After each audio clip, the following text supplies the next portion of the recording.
Welcome to YNC news. Kakinada జిల్లా ప్రతిపాడు ఆంధ్ర రాష్ట్రంలో NDA కూటమి ప్రభుత్వం అమలు చేయబోతున్న నూతన చట్టాలను వెంటనే రద్దు చేయాలని ఈ రోజు జరిగినటువంటి ప్రింట్ అండ్ ఎలక్ట్రానిక్ మీడియా సమావేశంలో all India lawyers association justice convener Bugata Siva మాటల ద్వారా ప్రభుత్వాన్ని హెచ్చరించారు. రాష్ట్ర వ్యాప్తంగా న్యాయవాదులందరూ కలిసి నూతన చట్టాలను రద్దు చేసేలా ఢిల్లీలో జంతర్ మంతర్ సెంటర్లో భారీ ఎత్తున నిరసనలు తెలియజేస్తామని, ఈ ప్రభుత్వ విధి విధానాలు అన్ని ఆర్ఎస్ఎస్ మరియు ప్రధానమంత్రి మోదీ సొంత ప్రయోజనాలు తగ్గట్టుగా ఉండి ప్రజల ప్రయోజనాలు లెక్క చేయకుండా ప్రజాస్వామ్యాన్ని దెబ్బతీసేలా ఉందని, ప్రభుత్వం తన నిర్ణయాన్ని వెంటనే మార్చుకోవాలని, నూతన చట్టాలను రద్దు చేసే విధంగా నడుచుకోకపోతే పెద్ద ఎత్తున నిరసనలు చేపడతామని లాయర్ అవసరాల దేవి ప్రభుత్వాన్ని హెచ్చరించారు. సమావేశంలో పల్ల రాజు, బండారు నరసింహారావు, మత్తిన సింహాచలం, చిట్టుమూరి రాఘవులు, కంద వెంకట్రాజు, ఐలాజ్ న్యాయవాదులు, నాయకులు పాల్గొన్నారు. జరుగుతున్న జ్యుడిషియరీ సిస్టంలో, దేశవ్యాప్తంగా జరుగుతున్న జ్యుడిషియరీ సిస్టంలో ఐపీసీ కేసులు ఇవాటికి కోట్ల కొలది, లక్షల కొలది పెండింగ్లో ఉన్నాయి భారతీయ న్యాయ వ్యవస్థలో, కోర్టుల్లో. ఆ కేసుల్ని స్పీడీ డిస్పోజల్ లేకుండా, ఆ కేసుల్ని స్పీడ్గా డిస్పోజల్ చేయకుండా అవే కేసులు అలా పెండింగ్లో ఉంది. ఇవాళ ఈ కేసులు కొత్తగా రావడం వల్ల ఏంటంటే, ఇప్పటి వరకు కోర్టుల్లో జరుగుతున్న ఈ కేసులన్నీ కూడా తేలడానికి వాళ్ళ ప్రకారంగానే ఒక 20-30 సంవత్సరాలు పడుతుందనేది ప్రభుత్వ వర్గాలు చెప్తున్నటువంటి ఒక అంచనా. ఈ కేసులన్నీ సపోజ్ ప్రతిపాడు కోర్టులో ఒక కేసులో శిక్ష పడితే దాని జిల్లా కోర్టు నుంచి హైకోర్టు నుంచి సుప్రీంకోర్టు వెళ్ళడానికి ఒక 20 సంవత్సరాల కాల పరిమితి పడుతుంది. అంటే ఇప్పుడున్న ఈ ఐపీసీ సిఆర్పిసిలో ఇవాటి వరకు శిక్షలు పడాలన్నా, లేదు శిక్షలు పడిన కేసులు అప్పీల్కి వెళ్ళాలన్నా, తేలాలన్నా ఒక 20-30 సంవత్సరాల కాల పరిమితి ఉంది. మరి ఇవాటి నుంచి, రేపటి నుంచి, జూలై 1 నుంచి యూనియన్ గవర్నమెంట్ జూలై 1 నుంచి కొత్త చట్టాలని అమల్లోకి తీసుకురావడానికి ప్రయత్నం చేసింది. అమల్లోకి రేపటి నుంచి వస్తున్నాయి. ఇవి ఎన్నాళ్ళ పరిధిలోకి, ఎన్నాళ్ళకి ఇవి అమల్లోకి వస్తాయి, ఎన్నాళ్ళకి ఇవి ప్రజలకు చేరువవుతాయి అంటే, కేవలం ఈ చట్టాల్లో కొన్ని మార్పు చేర్పులు చేయడం జరిగింది పేర్లతో పాటు. ఏంటి ఆ మార్పు చేర్పులు అంటే, ఇప్పటి వరకు ప్రజలకు ఉన్నటువంటి స్వేచ్ఛ, సార్వభౌమాధికారం, సమానత్వం, మాట్లాడే స్వేచ్ఛ, రాజ్యాంగం కల్పించినటువంటి హక్కులు, వీటన్నిటినీ కూడా ఈ కొత్త నేర న్యాయ చట్టాలు గొంతు నొక్కుతున్నాయి. ప్రజాస్వామిక ఉద్యమాల పట్ల, ప్రజాస్వామిక వాదులు మాట్లాడే మాటల పట్ల, అలానే ప్రజలు ఎదుర్కొంటున్న సమస్యల కోసం యుద్ధం చేసే ప్రజాస్వామిక ఉద్యమాల పట్ల, అలానే హక్కుల కార్యకర్తల పట్ల, ఎటువంటి అన్యాయం జరిగినా నిలబడే హక్కుల కార్యకర్తల పట్ల, ప్రజాస్వామిక వాదుల పట్ల మరింత కఠినంగా ఈ కొత్త చట్టాలు వ్యవహరించబోతున్నాయి. లాయర్లు, ప్రజాస్వామిక వాదులు, ప్రొఫెసర్లు, మేధావులు వాళ్ళ నిర్ణయం తీసుకొని, ప్రతిపక్ష పార్టీల వాళ్ళ నిర్ణయాలు కూడా తీసుకొని, వాళ్ళ అభిప్రాయాలు తీసుకొని గౌరవించి మళ్ళీ తిరిగి పునర్నిర్మించాలని చెప్పి మేమైతే డిమాండ్ చేస్తున్నాం.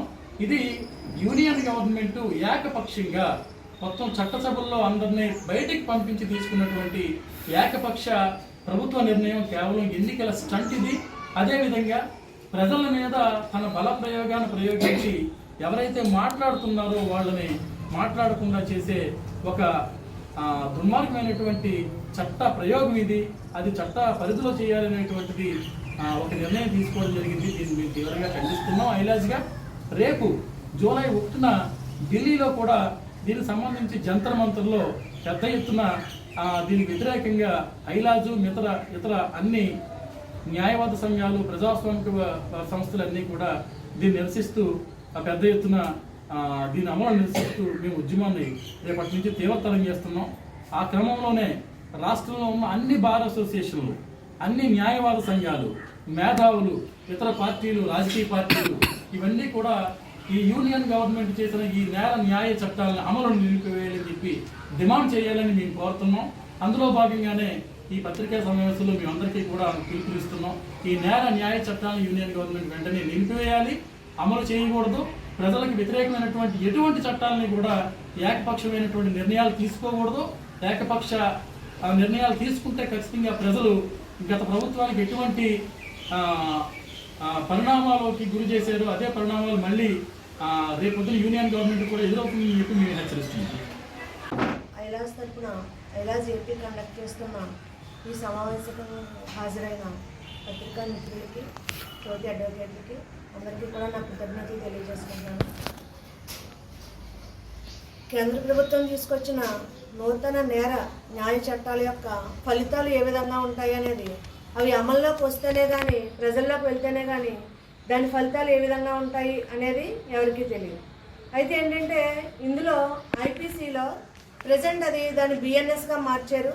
చాలా సెక్షన్లు అందులో తీసివేసి కొన్ని సెక్షన్లు కలిపారు. 80% ఆఫ్ ద ఐపీసీ అలానే ఉంచారు. కొద్ది మార్పులు మాత్రమే చేశారు. ఇందులో ముఖ్యంగా 10 మార్పులు చేయడం జరిగింది ఐపీసీలో. జనరల్గా ఐపీసీ సెక్షన్ 53 ప్రకారం శిక్షలు ఉంటాయి, 5 రకాల శిక్షలు ఉంటాయి. డెత్ పెనాల్టీ అని, ఇంప్రిజన్మెంట్ అని, డెత్ అండ్ ఇంప్రిజన్మెంట్ అని, అలాగే ఆస్తులను జప్తు చేయడం అని, ఫైన్ అని ఉంటుంది. ఇందులో కొత్తగా కమ్యూనిటీ సర్వీస్ అనే ఒక కొత్త శిక్షని తీసుకురావడం జరిగింది.